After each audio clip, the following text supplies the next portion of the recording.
ब्रह्मा जी कहते हैं, नारद जब देवर्षिगण बड़े उत्साह और हर्ष के साथ दक्ष के यज्ञ में जा रहे थे, उसी समय दक्ष कन्या देवी सती गंधमादन पर्वत पर चंदोवे से युक्त धारागृह में सखियों सहित घिरी हुई भांति भांति की उत्तम क्रीड़ाएं कर रही थी।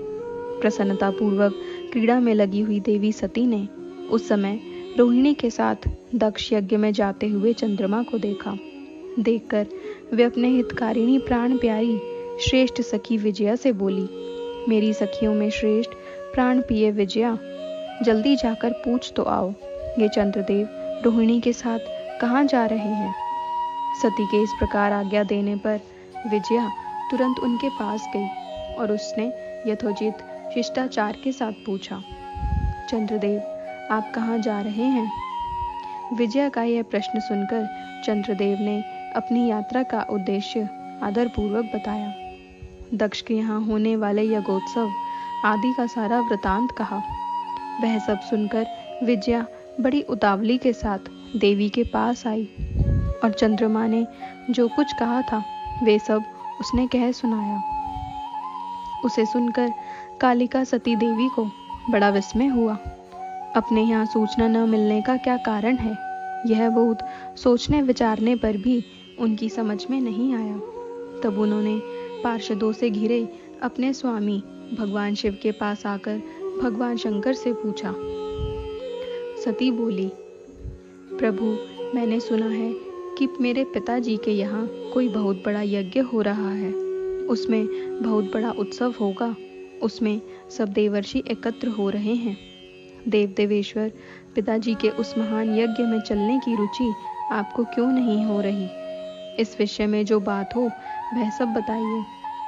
महादेव, सुहृदों का यह धर्म है कि वे सुहृदों के साथ मिलें जुलें। यह मिलन उनके महान प्रेम को बढ़ाने वाला होता है। अतः प्रभु मेरे स्वामी, आप मेरी प्रार्थना मानकर सर्वथा प्रयत्न करके मेरे साथ पिताजी की यज्ञशाला में आज ही चलिए। सती की यह बात सुनकर भगवान महेश्वर देव, जिनका हृदय दक्ष के वाग्वणों से घायल हो चुका था, मधुर वाणी में बोले, देवी तुम्हारे पिता दक्ष मेरे विशेष द्रोही हो गए हैं। जो प्रमुख देवता और ऋषि अभिमानी, मूढ़ और ज्ञान शून्य हैं, वे ही सब तुम्हारे पिता के यज्ञ में गए हैं। जो लोग बिना बुलाए दूसरों के घर जाते हैं, वे वहां अनादर पाते हैं, जो मृत्यु से भी बढ़कर कष्टदायक है। अतः प्रिय, तुमको और मुझको तो विशेष रूप से दक्ष के यज्ञ में नहीं जाना चाहिए, अर्थात क्योंकि वहां हमें बुलाया नहीं गया है। यह मैंने सच्ची बात कही है।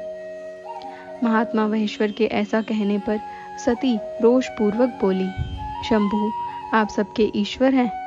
जिनके जाने से यज्ञ सफल होता है, उन्हीं आपको मेरे दुष्ट पिता ने इस समय आमंत्रित नहीं किया है। प्रभु उस दुरात्मा का अभिप्राय क्या है, वह सब मैं जानना चाहती हूँ। साथ ही वहाँ आए हुए संपूर्ण दुरात्मा देवर्षियों के मनोभाव का भी मैं पता लगाना चाहती हूँ। अतः प्रभु मैं आज ही पिता के यज्ञ में जाती हूँ। नाथ महेश्वर, आप मुझे वहां जाने की आज्ञा दें। देवी सती के ऐसे कहने पर सर्वज्ञ, सर्वदृष्टा, सृष्टिकर्ता एवं कल्याण स्वरूप साक्षात भगवान रुद्र उनसे इस प्रकार बोले।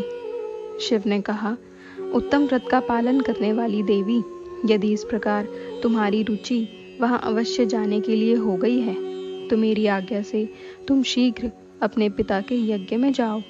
यह नंदी वृषभ सुसज्जित है। तुम एक महारानी के अनुरूप राजोपचार साथ ले सादर इस पर सवार हो बहुसंख्यक प्रमथ गणों के साथ यात्रा करो। प्रिय, इस विभूषित वृषभ पर आरूढ़ हो। रुद्र के इस प्रकार आदेश देने पर सुंदर आभूषणों से अलंकृत सती देवी सब साधनों से युक्त हो पिता के घर की ओर चली। परमात्मा शिव ने उन्हें सुंदर वस्त्र, आभूषण तथा परम उज्ज्वल छत्र, चामर आदि महारोजित उपचार दिए।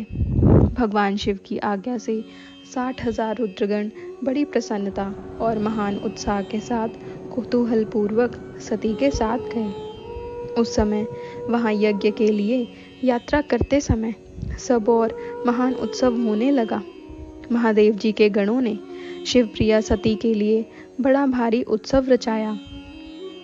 वे सभी गण कौतूहलपूर्ण कार्य करने तथा शिव और सती को यह के यश को गाने लगे।